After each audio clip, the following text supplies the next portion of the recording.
በምስሉ ላይ የምትመለከቱት ወጣት አሁን ላይ ካለበት የመንፈስ ዓለም እስራት በፊት በቤተክርስቲያን አገልጋይ እንደሆነ በተደጋጋሚ ይናገራል። ይሄም ብቻ ሳይሆን በአዲስ አበባ አንድ የቲቪ ቻናል ባለው ቤተክርስቲያን ውስጥ በቅርብ ጊዜ ነብይ ትሆናለህ መባሉም የማይዘነጋ ነው። ታዲያ በተደጋጋሚ ነብይ ትሆናለህ በሚሉት ትንቢቶች የሰከረው ይህ ወንድም ከቀን ወደ ቀን ሰርጓን እንደምትጠብቅ ሙሽራ የአገልግሎት ጊዜውን ቢጠባበቅም ነገሮች ግን እንዳሰቡት አልሆኑም። ሰርገኛ መጣ በርበሬ ቀንጥሶ አይነት በሚመስል ፍጥነት የህይወቱ ማርሽ በአንዴ ተቀይሮ በቤተሰቡ ውስጥ በህመምና በችግር እንዲሁም በገንዘብ ማጣት ነፍሱ ተጨነቀች። እንደውም እንደርሱ ንግግር ከሆነ ደግሞ የምወደውን ሰው እንዳላጣ ሉሲፈር ውለታ ውሎልኛል ሲልም ያቆለጳጵሰዋል። እርግጥ ነው ይህንን ታሪክ ሳወጋቸው ድራማ የሚመስልም ይሆናል። ነገር ግን በዚህ አፍላ እድሜ ላይ ባለው ወጣት የተፈጠረ የህይወት ክስተት ነው። ሁሌ እንደዚህ ነበር የምለው አጎቴ እኔ ኳንተ እንደ ወንድሜ ነው የማይስለው እንደ ወንድም ታስበኛለህ ብዬ አስቤ አላቅም ነበር ይለኛል። ምክንያቱም እሱ ከወንድም በላይ እንደ ልጁ ነበር የሚያይ። ግን አሁን ብቻዬን መቅረት ነው ያወቅሁት። ብቻዬን መቅረት ነው ያወቅሁት።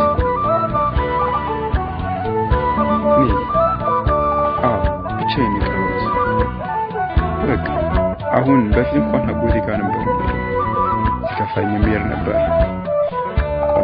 እናማ ታዲያ በቤተሰቡ ውስጥ ሰው ታሞበትና ማሳከም ባልቻለበት ከባድ ጊዜ ምንም እንኳን ነገሮች ተቀይረው በትንቢት አገልግሎት እንደሚያገለግል ቢጠባበቅም የትንቢት እንደ ውሃ ሽታ መዓዛው ጠፋበት። በተደጋጋሚ የሉሲፈር መንግስት አፈርሳለሁ ብሎ ትውልድንም እናጠቃለው ሲል እንደነበር የሚናገረው ይህ ወንድም በዛተበት ሉሲፈር በቅጽበት ሊጠለፍ ችሏል። በሞት አጣዋለሁ ብሎ ሲጠባበቅ የነበረውን የቤተሰቡንም አካል ለማሳከምና ከሞት ለመታደግ በናፈቀበት በዚያች ቅጽበት ባልታወቀው ሁኔታ ከሉሲፈር ጋር በፈጠረው የልጅና የአባትነት ኪዳን ሙሉ በሙሉ የገንዘብ ወጪው ተሸፈነ። በሞት ሊያጣው የፈራውን የቤተሰብ አካል አሳክሞ በህይወት ሊያድናቸው ቻለ። ይህንን ነገር ታዲያ ያደረገልኝ ሉሲፈር ነውና ለርሱ ምንስ በሆንለት ያንስለታል ይለናል ወጣት ሲልካሊል። መንተርቻ አይደለም ማፍረው ጥያቄዎቼ ዘግይቶ ማላየው ሉሲፈር ዛሬም ንጉስ ነው።